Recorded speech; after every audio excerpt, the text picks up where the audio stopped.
What's going on, guys? Welcome back to the remote front office. Today we are doing a little more of an unconventional video. Today is the first part of it is going to be the Bradley Beal trade reaction that happened yesterday. And then the remainder of it will be more of the rumors and kind of updates heading into the offseason as we do enter draft week. As always, make sure to hit the like button, hit the subscribe, notifications. We are uploading 4 times this week as opposed to the normal 3. Because we're doing today, and then I have a mock draft Wednesday. We are doing a live draft reaction Thursday, and then post draft and if any trades happened on Friday. But yeah, so let's go ahead and get into it. First thing we're going to cover is the Bradley Beal deal. So Bradley Beal was traded to the Phoenix Suns for Chris Paul, Landry Shamet, multiple seconds, and some pick swaps. We don't know the details of the picks yet; hasn't been announced. For Phoenix, don't like the deal. I understand there are some people that like it, some people that don't like it. I'm on the don't like it side. People that like it, I understand you're accumulating higher end talent. As many of those guys as you can get, go with it every single time, especially for that price. However, I am on this side because of a tweet I saw the other day. I unfortunately don't know who tweeted it. Wish I could give him his credit. But it essentially said, Beal's on a max, Durant's on a max, Booker's on a max, Ayton's on a max. With those guys, you essentially have about $9 to $10 million to spend for the remaining 10 players on your roster. It just doesn't work, right? You're asking a lot of guys for minimums. You're relying on two-way guys. You're just not able to. I understand some people are going to use the excuse of, well, role players don't necessarily win playoff games, right? Because you're only running out the essential 6 or 7 best guys, right? And I think Colin Cowherd made the comment on his show the other day, today actually, of Miami was towards the bottom in bench points and Denver was in the middle, and you don't need these solid benches to win. Yes, you do. How do you expect to get through a regular season when Bradley Beal hasn't played 60 games in 4 years? How do you expect to get through a regular season when Kevin Durant's had major injury after major injury the last 3 years? And Devin Booker isn't always healthy. He's been healthier at times, but he's not healthy as of right now, right? He goes through those stints where he misses 10 to 20 games every year. At this point, it seems like. So how do you expect to keep going throughout a season if you don't have anybody else to play, right? If you're out here doing what the Bulls did a handful of years ago, and you have an all G League starting lineup or some two-way guys starting, or you're just at some point you need the talent to get through the season. So personally, that is why I think that DeAndre Ayton gets traded here within the next month. I just think a 2-for-1 or a 3-for-1 or something like that happens from somewhere, right? Preferably for, I'm assuming, a more traditional center. Maybe some sort of guard help, bench pieces, defenders would be great. Obviously, with Booker, Beal, and Durant, you're not expecting to guard the world. Booker's become a better defender. Durant's always been a solid defender. I don't necessarily love that he has to be your primary wing defender as of right now, so you just don't have one on the roster. Bradley Beal is, I would say, average to below average defensively. He's also average to below average playmaking wise. I don't want Booker to have to go back to being point Booker, right? I don't want him to have to go through that. I want somebody there to control the pace and control the tempo and control the touches and make sure everybody's in their flow. So I don't know. I don't know who you get as of right now. You're probably looking at a Joe Ingles, a Jay Crowder, maybe a Cody Zeller. And then point guard wise, who the hell even knows? Maybe a Dennis Schroeder, maybe Patrick Beverly. I don't know. But it's just you're not really able to fill in the remainder of the roster, which I think is eventually going to be the downfall of this team, right? We saw it in the playoffs this year. You get a couple of knick-knack injuries, you don't have guys to fill in, and you're done. I understand that this is probably the best you were going to get as far as a player talent-wise. This is the best you were going to get for this pick, right? Or for this collection of assets, right? I understand that. He is the best player you can get for it. However, you can't trade him down the line and get a return because clearly his price has been set now. It's only going to go down. You're not trading Devin Booker. You're not trading Kevin Durant because Kevin Durant will be 36 by the time you trade him. It's just not going to happen. So, as Phoenix, I don't know where you go from there. To be entirely honest, I'm going to have to look at the full list of free agents and really see who would be a ring chaser enough for them to grab extra players, right? The Washington side. As of right now, the trade's not fully finalized because we are waiting to see if Chris Paul gets dealt to another team. I believe the Clippers were in the front running. The Lakers were in the front running. He also did have a $10 million trade kicker. So if you are cutting him for salary saving costs, instead of 15, he is now owed 25 million. So at that point, I would almost keep him. But I just think that Washington will cut him if they don't trade him. Because unlike when this happened with OKC, right? OKC, he was the salary filler to get Russ to Houston, right? And then everybody was like, oh, he'll get traded or cut or sat a year at OKC. And he did. And he played really well. And they got into the playoffs and they showed something. And he mentored those guys. I just think that was, first off, it was 4 years ago. Second off, he's 38 now. I don't think you can waste a Chris Paul season and him just sitting around in Washington for a year, right? I just don't think you can do that. I don't think he'll want to do that either. So at that point, I would say he's got to get traded. He's got to get cut. One of the two, figure it out. As far as Washington goes, for the rest of the team, though, I'm assuming Porzingis leaves unless he's getting some sort of Beal type situation from last year where he takes the money, takes the years, waits it out a year, and then a year later is like, okay, yep, I'm good. I don't want to lose anymore. Get me out. Kuzma, I'm assuming, is just gone because he's a bigger market guy, it seems like, fashion-wise, just attitude-wise. He seems like he's always been a bigger market guy. So I'm assuming he is out the door, whether it's a sign-in trade and he declines the option or takes the option that gets traded, something like that, but he's out the door. You picked a hell of a year to decide to tank. The year after Victor Wembanyama is a very bold strategy. We'll see how it goes for Washington.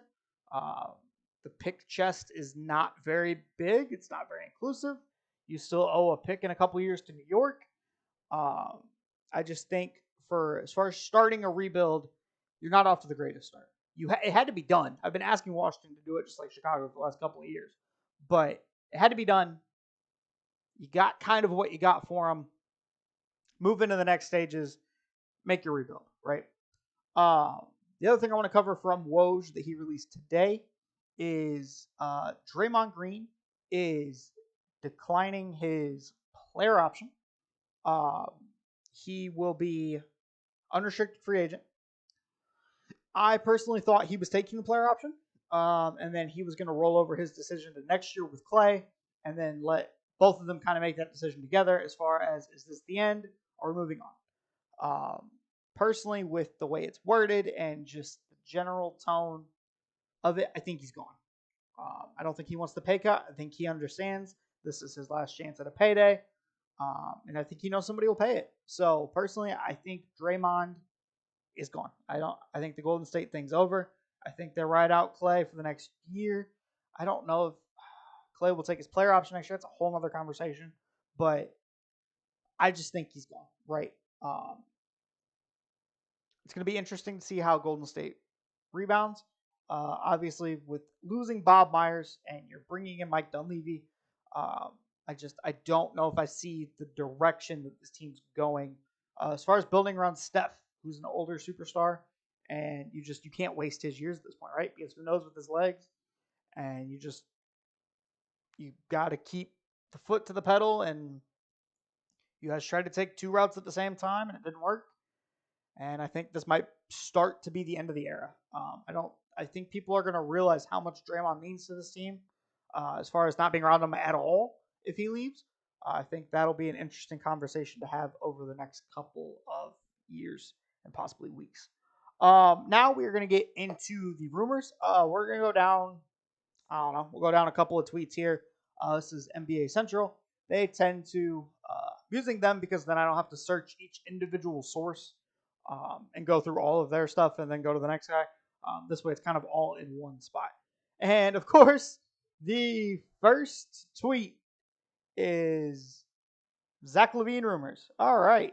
So the Bulls have we kind of when the offseason started, it seemed like the Demar rumors were heavier. That's no longer the case. The last about 2 weeks or so, it has been almost all Zach LaVine rumors. Um, and now they just came out with a list of requirements, or however you want to phrase it, for a Zach LaVine trade. Would be focused on getting a good young player, multiple first round picks, and salary filler if they decide to trade Zach LaVine, right? Um, Personally, I would like to emphasize more the draft picks. I just want this team blown up, rebuilt, hands washed of the whole situation. Um, I don't know where he goes. The rumor for a while was Portland. The other rumor I've heard is New York. Other than that, though, I don't really know where he goes. Maybe a Houston if they're serious about competing right now and don't believe in Jalen Green. But other than that, I think that's really like the handful of destinations we have at this point, right? Um, am I going to be sad to see him go? Sure.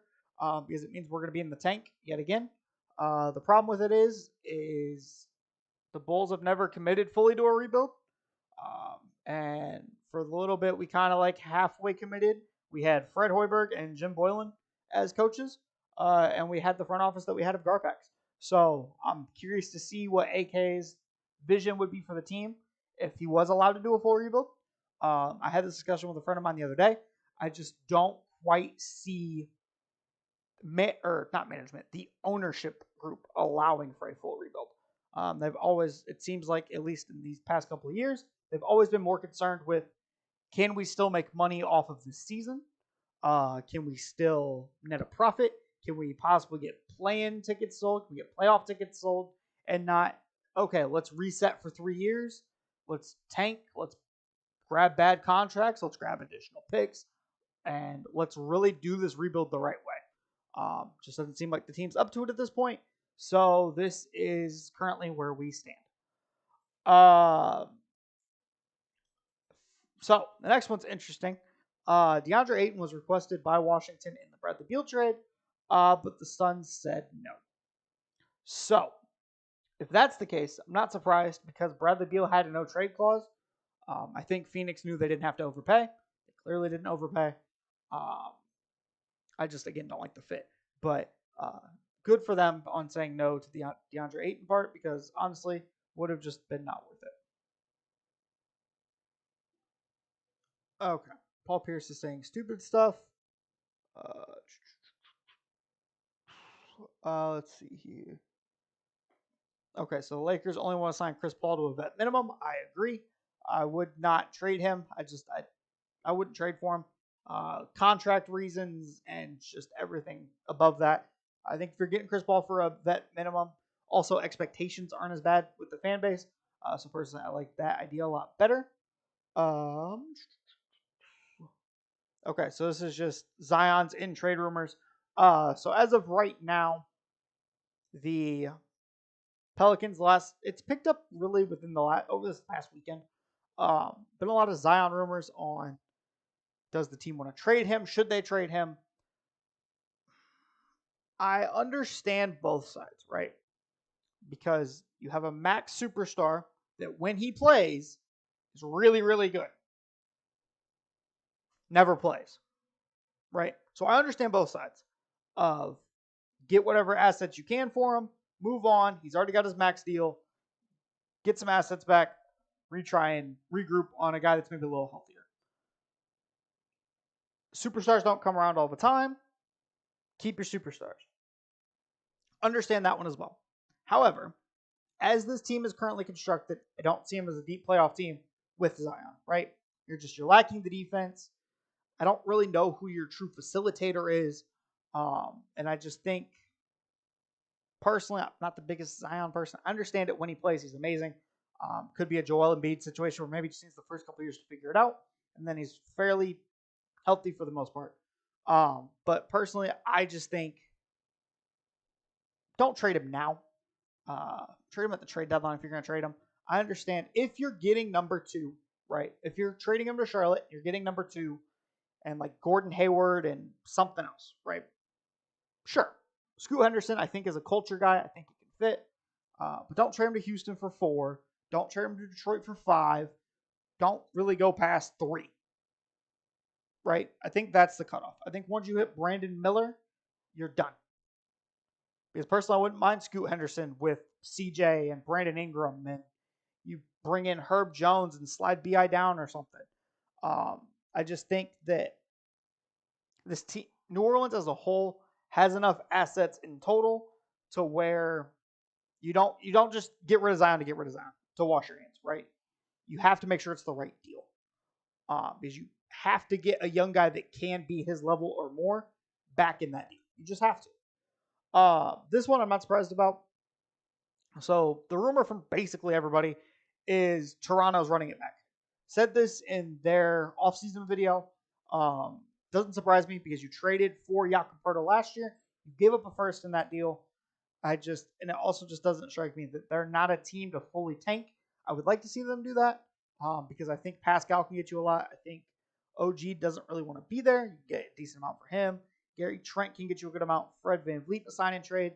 And you really build around Scotty Barnes and kind of let this grow organically, right? You let Scotty kind of do his thing and figure it out. He's not put into a competitive situation, and you just go from there. Let's see here. Marcus Morris is unhappy with his role. He also earned $17 million, so good luck trading for him. Because I don't know who would. The only thing I could see is he gets thrown into some random Mavericks deal or something. But other than that, I don't see it. And you're at that point in your career, buddy. You're not an above average starter. Okay, so as of right now, Boston doesn't plan on trading Jaylen Brown and plans on signing him to the Supermax. I understand both sides of that one too.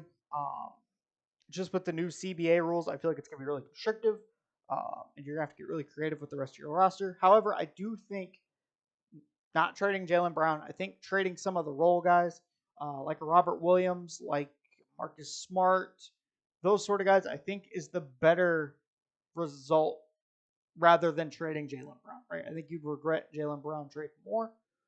Let's see here. Okay. So Portland has discussed the possibility of trading for OG or Pascal, but they don't want to deal the number 3 pick. We'll see where that goes. Personally, I just think that you trade the 3rd pick if you're keeping Dame, and if you're not keeping Dame, you trade Dame and you move on.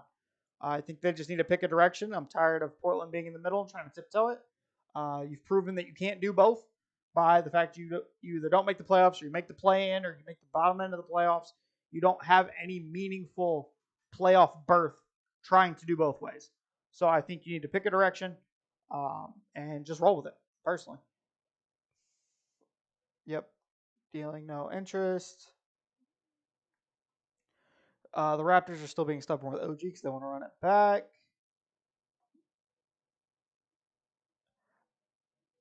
And then, okay, so apparently Russell Westbrook won't sign with the Phoenix Suns. It's not because of Kevin Durant, it's because of Frank Vogel. So instead of trading 3, Portland wants to trade their back end of the first round draft pick. You're not getting a whole lot for that one. Let's see here. Clippers. I would actually rather him be on the Clippers than the Lakers personally. Okay, so it seems like we are fairly caught up. Yep, it's about the same 3 rumors. So that is going to do it for the current rumors video. Obviously, as more stuff comes out, once we get actual trades and stuff, we'll break those down. But I just kind of want to give you guys a little bit of filler to get caught up. Yeah, I appreciate you guys coming through. I will catch you guys in the next video. Peace.